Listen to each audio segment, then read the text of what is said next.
Sir हैं और Rakesh Yadav sir हैं। कुछ देर पहले हमारी मुलाकात हुई थी, तब इनकी मुलाकात सचिव से हुई थी, लेकिन उसके बाद इन्हें फिर से संदेशा मिलता है कि मंत्री ने बुलाया था अंदर। क्या बातचीत रही मेरे पास कि मंत्री साहब मिलना चाह रहे हैं, आप लोग आ जाओ। क्योंकि हमने जो अपनी मांगे रखी थी उस वक्त ना, वो सारी की सारी पॉइंट वाइज जेन्युइन मांगे रख दी थी, और जो पीएस साहब थे वो भी इस बात से पूरी तरह संतुष्ट थे कि जो मांगे हैं वो जेन्युइन है, जायज़ हैं। तो अब क्या हुआ कि एक बीच में मंत्री साहब बैठे हुए थे, जितेंद्र सिंह जी, इस तरफ पीएस साहब बैठे हुए थे, और इस तरफ जो थे एसएससी चेयरमैन साहब बैठे हुए थे। अच्छा, चेयरमैन मौजूद थे वहाँ पर? हाँ, एसएससी चेयरमैन साहब मौजूद थे, और एक एक क्वेश्चन पूछा जा रहा था।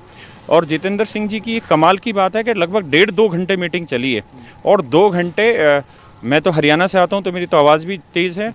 और सर लोग, मतलब अभिनय सर ने जैसे एसएससी सीपीओ के ऊपर तो मतलब आप ये कहिए कि खड़े ऑर्डर करवाया साथ साथ कि सर इसको करिए, इसमें कुछ है ही नहीं। एक वीक के अंदर रिजल्ट निकलवाओ, तो इन्होंने खुद कहा कि ठीक है, हम 1 वीक के अंदर ये रिजल्ट निकाल देंगे। इस पे बात हुई। दूसरा जो दूसरी बात आपने देखी होगी कि गलत सवाल पूछने का जो कल्चर है कि 100 में 16 फिर 18, वो अब बंद हो जाएगा। इन्होंने कहा है कि अगर कोई बच्चा बताता है कि ये गलत सवाल है तो वो 100 रुपये देता है, तो हम वो 100 रुपये रिफंड कर देंगे अगर वो सवाल वास्तव में गलत निकला तो।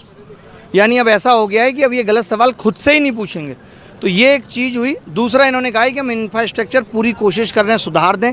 एसएससी फेज एक्स में जो 53-55 हज़ार बच्चों के साथ गलत हुआ है, इन्होंने लिस्ट बना ली है, उनके एग्जाम को रीशेड्यूल कर दिया है। और अब अगर कोई बच्चा, इसमें एक अच्छी चीज़ जो है वो, मतलब वन ऑफ द फाइनेस्ट चीज़ जो बोली ना जितेंद्र सिंह जी ने, वो मतलब मैं पहली बार हैरान हूँ, इतना अच्छे से उन्होंने समझा।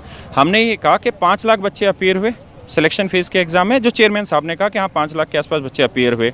मैंने कहा आपने खुद ने अपनी बाइट में ये बोला कि 53,000 बच्चे अफेक्टेड है। मैंने कहा ये बात मंत्री साहब ये खुद बोल रहे हैं, तो आप सोचो अफेक्टेड कितने होंगे। उन्होंने पूरी तरीके से इनको कहा कि ठीक है, इन्होंने 53,000 बोला, आपके पास और जितना डाटा है ना आप वो इनको दीजिए।